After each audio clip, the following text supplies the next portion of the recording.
مباراة جمعية تشرف وشباب أهلي برج بوعريج كانت متوسطة المستوى، وسجلت فيها محاولات قليلة من الجانبين.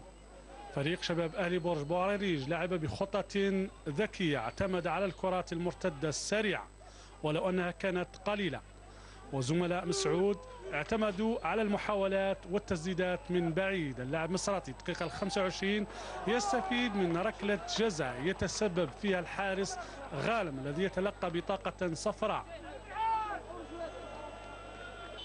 اللاعب مصفار يتولى تنفيذ هذه الكرة بنجاح، مسجلا الهدف الأول والوحيد في المباراة في هذه المرحلة الأولى. محاولات جمعية شلف افتقدت إلى التركيز والدقة اللازمتين،